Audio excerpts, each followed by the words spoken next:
سلام تنام كاب سي ام اكسترا شو سبورت بمقدام شانل نام زي كم زحلف اوانات بحدش قرروا فليز بلت حستو داليا نابخم تمتصعلام زيناتكم تصطفوغن كدم مقن كتعنببن سلا زي تقل كم تلمود لايك شير سبسكرايب كتقبرو بمحصان نحانا ريتوتاتكمن نقفيتاكمن بخفض لبخن قبل دلوات مقانا ناقلصنام نلومي نابخم نمبال نابزغربنا ديناتات كنحلفكم سناي مكتتال ቻምፒዮን ቅድም ሽክለታ ኤርትራ ሰንበት 22 ሰነን ተቀዳደምቲ ጁኒየር ደቂ ተባዕትዮም ኣብ ከተማ ከረን ብዘካየድዎ ናይ ፅርግያ ውድድር ብወግዒ መጋረጁ ቀንጢጡ ኣብዛ ውድድር ተቀዳደምታ ውሽጢ ከተማ ከረን ዝተካየደት 129 ኪሎ ሜትር ዝርሕቀታ ውድድር እዮም ሸፊኖም ናይ ሎሚ ዓመት ቻምፒዮን ኤርትራ እውን ናይ ዝሓለፈ ዓመት ብናይ ቅፅበታዊ ውድድር ዓባይ ጉጅለ እዩ መዛዘም ረኪቡ ኣብዛ ውድድር ድማ እቲ ካብ ግዜ ናብ ግዜ እናዓበየ ዝመፅእ ዘሎን ሓደ ካብ ተረከብቲ ሕድሪ ቅድም ብሽክለታ ኤርትራ ዝኾነ ኣባል ክለብ ኤሪቴል ናሆም ኤፍሬም ንመወዳደርቱ በቅፅበታዊ ውድድር ሲዒሩ ቻምፒዮን ኤርትራ ጁኒየር ደቂ ተባዕትዮም 2025 ኮይኑ ኣባል ክለብ ሰንበል ናውድ በረከት ካልኣይ ተርታ ክሕዝን ከሎም ኣባል ክለብ ደንደን ዳንኤል ሚካኤል ድማ ሳልሳይ ተርታ ብምሓዝ ተሸላሚ ነሓስ መዳልያ ኮይኑ ዓወት ናሆም ኤፍሬም ብሃንደበት ዝበረቀ ይኮነን እቲ ተቀዳዳማይ ዝሓለፈ ዓመት ኣብ ካብ ማይ ደምነትም ኣብ ዝተካየደ ናይ ውልቅና ግዜ ውድድርን ቻምፒዮን ኤርትራ ዝበለፀ ሰዓት ሃሪሙ ዝቀልጠፈ ተቀዳዳሚ ኤርትራ ናይ ጁኒየር መንባር እውን ኤርሳዕን ናይ ዝሓለፈ ዓመት ክብሮን ምዕቃብ ድማ ዝመፅእ 47 ሰነ ዳግማይ ኣብ ተመሳሳሊ ቦታ ክተሓናነቕ እዩ ናሆም ኤፍሬም ዝሓለፈ ዓመት ኣብ ኬንያዊት ከተማ ኤልዶሪት ኣብ ዝተካየደ ቻምፒዮን ቅድም ብሽክለታ ኣፍሪቃ ኤርትራ መዳልያ ኣጊፃ ንክትምለስን ልዑል ግደ ካብ ዘበርከቱ ተቀዳደምቲ ሓደ እዩ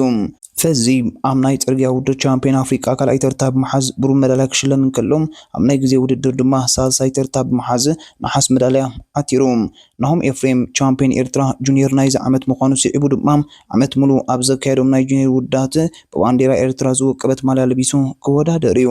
ብዘይካዚ ናሆም ኣመዝጊቦ ብዝብል ዓወት ማሕበር ቅድም ብሽክለታ ዓለም UCI ናይ ማህደረ ስልጠና ዝረክበሉ ዕድል ውሕስ ዝገበረ ይመስል ሓንቲ ካብ ብሉፃት ጋንታታት ሃገርና ዝኾነት ኤሪቴል ኣብ ትሕቲ መንእሰይ ክነሱ ምኩሩን ብሉፅና ስልጣን መድሃኒት ተክለማርያም ካብ ተኣቱ እንዳሕር ርኡይ ለውጢ ኣብ ምዝጋብ ትርከብ ጋንታ እያ እዛ ጋንታ ነቲ ኣብ ዝሓለፈ ዓመታት ብቐንዲ መቀናቅንታ ዝነበረት ኣስቤቆም ተወሲድዋ ፀንሐ ልዕልና ንክትመልስ ኣብ ሓይል ስራሕ ተፀሚዳ ዘላ ጋንታ እያ ዝሓለፈ ሰሙን ብምክንያት 20 ሰነ መዓልቲ ሰማዕታት ኣብ ዝተካየደ ቅድም ብሽክለታ ኣብ መዛዘሚት መድረክ መንገዲ ናሆም መኮነን ሲምባም ናይ መድረክ ዓወት ከተመዝግብን ከላ ኣብ ናይ ግዜ ውድድር ድማ መንገዲ ኤስሮም ተስፋይ ዓወት ምጉንፃፍን ናይ ሰሙን ተመክሮ እዩ መምህር መድሃኔ ድሕሪ ተሓያል ስራሕ ዝሓተታ ጉዕዞኻም ፃመኻ ምሕፋስ በቂዕካ ኢኻሞ እንኳዕ ሓጎሰካ ቻምፒዮን ኤርትራ ሶኒን ሶሉስ ናብ ዕረፍቱ ውዒሉም ረቡዕ 25 ሰነ ደቂ ኣንስትዮ ተቀዳደምቲ ጁኒየርን ዓበይትን ተቀዳደምቲ ኣብ ከተማ ደቂ መሓረ ብዘካየዶ ናይ ፅርግያ ውድድር ክቅፅል እዩ ጁኒየር ደቂ ኣንስትዮን 54 ኪሎ ሜትር ዝርሕቀቱ ውድድር ከካይዳን ከለዋም ዓበይቲ ትሕቲ 23 ዓመት ድማ 83.2 ኪሎ ሜትር ዝርሕቀቱ ውድድር ከካይዳ እየን ኩዕሶ እግሪ ቁፅሪ 1 ስፖርት ኣሜሪካ ክኸውን እዩ ኢንፋንቲኖ ፕሬዚደንት ፊፋ ጃኒ ኢንፋንቲኖ ኣብ ዝቅፅሉ ዓመታት ኩዕሶ እግሪ ኣብ ኣሜሪካ ቁፅሪ 1 ስፖርት ክኸውን ምዃኑ ገሊጹ ብተወሳኺ እቲ ፕሬዚደንት ሕጊ ምውራድን ምዕባይን ኣብቲ ሊግ ተግባራዊ ክኸውን ፀዊዑ እዚ ስፖርታዊ ዝያዳ ተፈታዊ ክኸውን ከም ዝሕግዝ ገሊጹ ፕሬዚደንት ፊፋ ኢንፋንቲኖ ኩዕሶ እግሪ ኣብ ኣሜሪካ ቁፅሪ 1 ስፖርት ናይ ምዃን ዓቕሚ ኣለዎ ክብል ፊፋ ነዚ ዕላማ ንምዕዋት ይሰርሕ ከም ዘሎ ገሊጹ ድሕሪ ሕደት ዓመታት ኣሜሪካን ሊግ ሓደ ካብቶም ዝበለፁ ሊጋት ዓለም ክኸውን ይክብል እቲ ፕሬዚደንት ገሊጹ ሕጂ ኣብ ስለ ዘለኩም ስለምንታይ ከምኡ ዝኾነ ክነግር ይኽእል እየ ጃኒ ኢንፋንቲኖ ብዛዕባ ዋንጫ ዓለም ክለባት ኣብ ዝሃቦ መግለፂ እቶም ተፃወትቲ ነቲ ውድድር ፈትዮም ኣለዉ ክብል መልእኽቱ መሓላሊፉ ብራዚል ዋንጫ ዓለም ክለባት 2029 ከተእንግድ ድሌት ከም ዘለዋ ገሊፃ ብራዚል ነቲ ድሕሪ 4 ዓመት ዝካየድ ውድድር ፕሬዚደንት ፌደሬሽን ኩዕሶ እግሪ እታ ሃገር ሳሚ ጃውዳ ቢላ ከተእንግዶ ምዃና ኣፍሊጣ ፊፋ ኣብ ኣሜሪካ ንፈለማ እዋን ኣብ መንጎ 32 ክለባት ዝካየድ ዋንጫ ዓለም ክለባት ዝብል ሓድሽ ቅርፂ ውድድር ኣብ ዝጀመረለን እዋን እታ ላቲን ኣሜሪካዊት ሃገር ንውድድር 2029 ንምእንጋድ ድሌት ከም ዘለዋ ድማ ይግለጽ ኣውስትራልያ ነዚ ኣብ ውድድር ዋንጫ ዓለም ክለባት ዝቕፅል ከተእንግድ ተሓስብ ከም ዘላ እውን ተገሊጹሎ ከምኡውን ሞሮኮ ካልእ ተገዳስነት ዝረአት ሃገር ኮይና ኣላ እታ ዋንጫ ዓለም 2030 ከተእንግድ ዕድል ዝተዋህባ ሰሜን ኣፍሪቃዊት ሃገር እቲ 32 ክለባት ዝሓቆፈ ውድድር ንምእንጋድ ሓደ ዓመት ቅድሚ እቲ ዓቢ ውድድር ወግዓዊ ሕቶ ከተቕርብ ትፅቢት ይግበር ክብረ ወሰን ፈረምቲ ሊቨርፑል ካብ 11 ሚልዮን ፓውንድ ክሳብ 100 ሚልዮን ፓውንድ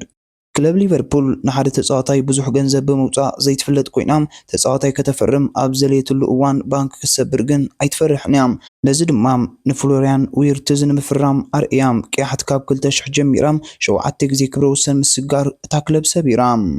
ኤሚል ሄስኪም 11 ሚልዮን ፓውንድ ሊቨርፑል ነዚ ኣዝያ ዝደልየቶ እንግሊዛዊት ከዓይኒ መውሓስ ናይ ዝውውር ክፍሊት ክትውስኽ ተገዲዳ። ሌስተር ሲቲ ናይ ሾታት ምዝጋብ ቃንዛ ኮይኑ ዝጸንሐ ኤሚል ሄስኪም ብሓለፍታ ክለብ 11 ሚልዮን ፓውንድ ተኸፊልዎም። ሄስኪም ኣብ ዘፈረመሉ እዋን ሳልሳይ ዝኸበረ ተጻዋታይ እንግሊዝ ተባሂሉ ተሸሊሙ። ሊቨርፑል እውን ክብረ ወሰን ምስጋር ናይታ ክለብ ሰይራ። ኤሚል ሄስኪም ኣብ ሊቨርፑል ኣብ ዝጸንሐሉ ናይ 4 ዓመት ጻንሖትን 5 ዋንጫታት ብምዕታር ካብ 223 ጸወታታት 3 ሾታት ኣመስጊቦም። ጀብሪል ሲሰም 14 ሚልዮን ፓውንድ ኤሚል ሄስኪም ድሕሪ ምፍራማ 4 ዓመት ድሕሪ ምጽናሕ ጀብሪል ሲሰም ብምምጻእ ሓድሽ ክብረ ወሰን እታ ክለብ ኣመስጊማ። ሊቨርፑል ነቲ ሽዑ ወዲ 22 ዓመት ዝነበረ ፈረንሳዊ 14 ሚልዮን ፓውንድ ከፊላቶም። ካብ ኦክስበርግ ናብ አንፊልድ ዝተዘዋወረ ፈረንሳዊ ተቃዓይ ጀብሪል ሲሰም ኣብ መርሳይድ ተቃሊሱ 3 ዓመታት ኣብ ቅያሕቲ ዝጸንሐሉ ግዜ ብሰንኪ ተደጋጋሚ መስበርቲ ካብታ ጋንታ ተኣልዩ። ምስ ሊቨርፑል 79 ጸወታታት ጥራይ እኳ እንተተሳተፈ 3 ዋንጫታት ግን ተዓዊቱ እዩ።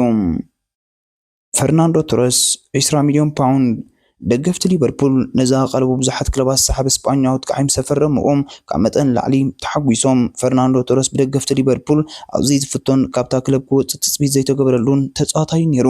ቶረስ ግን ድሕሪ 4 ዓመት ናብ ቸልሲ ተሰጋጊሩ። ነቲ ብ20 ሚልዮን ፓውንድ ዘምጽኦ ተጻዋታይ ብ50 ሚልዮን ፓውንድ ሸይጦሞም። ቶረስ ቅድሚ ምኻዱ ካብ 142 ጸወታታት ኣብ አንፊልድ 81 ሾታት ኣመስጊቡ።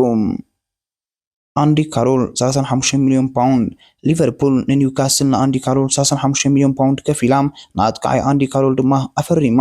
ካሮል ን5 ዓመት 6 ዋርሕን ጸንሐ ውዕል ፈሪሙ እኳ እንተነበረ ኣብታ ክለብ ን18 ዋርሕ ጥራዩ ጸኒሑ። ኣብ መንጎ ኣሰልጠንቲ እታ ክለብ ተፈታዊ ክኾን ስለዘይከኣለ ኣብ 58 ጸወታታት ጥራይ ተሳቲፉ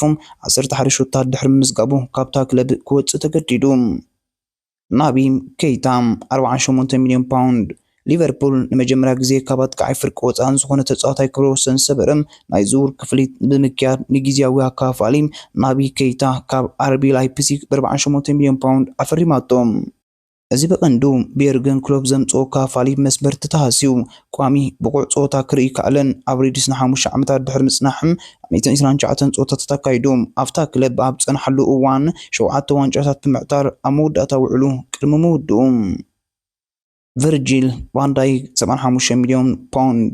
ካብቶም ክብረ ወሰን ሰበረ ተጻዋቲ ሊቨርፑል ቨርጂል ቫን ዳይክ ካብ ምፍራም ብብዝሒ ዝረበሉ ተጻዋታይ እዩ። ኣብ ወርሒ ጥሪ 2018 ብ75 ሚልዮን ፓውንድ ኣብ ዝፈረመሉ እዋን ኣብ ዕድል ረኪቦም። ገለ ነቐፍቲ ነዚ ኩሉ ገንዘብ ከም ዘይበቅዕ እኳ ተገለጹ። ቫን ዳይክ ግን ነቶም ተጠራጠርቲ ብብቕዓቱን ዓወቱን ኣፎም ኣትሒዝዎም። ኣብታ ክለብ ኣብ ጸንሐሉ እዋን 319 ጸወታታት ብምክያድ 9 ዋንጫታት ኣቲሩ። እዚ እንተወሳኺ 2 ዓመት ውዕሉ ዘናውሕ ወዲ 33 ዓመት ሆላንዳዊ ኣብ ታሪኽታ ክለብ ካብቶም ዝበለጹ ተጻወትቲ ሓደ እዩ። ሕጂ ድማ ሰበስልጣን ደገፍትን ሊቨርፑል ክብረ ወሰን ቫን ዳይክ ሲሩ ናብ አንፊልድ ዝሰገረ ፍሎሪያን ዊርትዝ ዕዉት ክኸውን ተስፋ ኣለዎም። ዝወዲ 22 ዓመት ጀርመናዊ ተጻዋታይ ብቐጥታ ዝኽፈሎ 100 ሚልዮን ፓውንድ 16.5 ሚልዮን ፓውንድ ድማ ተወሳኺ ክወሃቦም ውዕል ፈሪሞም። ግና ከም ቫን ዳይክ ዓወት ክረክብ ድዩ ግዜ ዝምልሱ ሕቶ እዩ። አርሰናል ጆርጂኖ ናብ ፍላሚንጎ ድሕሪ ምኻዱን ድሕሪ 8 መዓልታት ድማ ቶማስ ፓርቲ ውዕሉ ወዲኡ ነታ ጋንታ ገድፋ ምዃኑ ይንገረሉ ኣብ ዘለወሉ ግዜ ናይ ማእከል ሜዳ ንምሕያል ድሌት ከም ዘለዋን እታ ሰሜን ለንደናዊት ክለብ ንወዲ 31 ዓመት ዴንማርካዊ ካፋሊ ብሬትፎርድ ክርስቲያን ኖርጋርድ ክትሰግሮ ምዃና ይንገር። ዘሚረር ሓላውላት ማንቸስተር ዩናይትድ አንድሬ ኦናና ፈረንሳዊት ክለብ ሞናኮ ክፍርም ድሌት እኳ እንተሃለዎም ኣብ ኦልድ ትራፎርድ ጸኒሑ ንቦትኡ ክቃለስ ይደሊ ከም ዘሎ ይግለጽ። ዘ ጋርዲያን ፓሪስ ሰንት ጀርመን ንወዲ 22 ዓመት ዩክሬናዊ ተኸላኻላይ ኢልያ ዛቫርኒም ካብ ቦርንማውዝ ንምፍራም ዝርብዕ ትብሒዛ ትቕጽላላ። ወላ እኳ 2 ግዜ ብናይ ገንዘብ ጉዳይ ትዝውር ውድቕ እንተኾነ። ሌኪፕ ወዲ 25 ዓመት እንግሊዛዊ ናይ ክንፊ ተቃዓይ ማንቸስተር ዩናይትድ ጃዶን ሳንቾ ካብ ጁቬንትስ ላዕሊ ናብ ናፖሊ ንምስጋር ይሓስብ ከም ዘሎ ይግለጽ። ስካይ ስፖርት ኢጣልያ ክለብ ባየር ሙኒክ ንወዲ 22 ዓመት ስጳኛዊ ናይ ክንፊ ተቃዓይ ኒኮ ዊላምስ ካብ አትሌቲኮ ቢልባኦ ከተፈርሞ ተስፋ ትገብር ኣላ። ወላ እኳ ተጻዋታይ ምስ ባርሴሎና ብስምዕ እንተበጽሐ። መንዶ ዲፖርቲቮ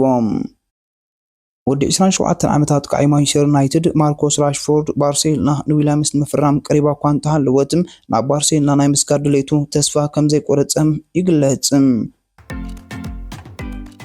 መደብና ክሳዕ መወዳእታ ብምክትታልኩም ደጊምና እንዳመስገንና ኣብ ዝቅጽል ቪድዮና ክሳብ ንራኸብ ከምቲ ልሙድ ላይክ ሼር ሳብስክራይብ ብምግባር ህላውነትኩምን ደገፍኩምን ኣይፈለየና እንዳበልና ሎሚ ዘዳልናዮ ትሕዝቶም ኣብ ዝነዛዝም ሰላም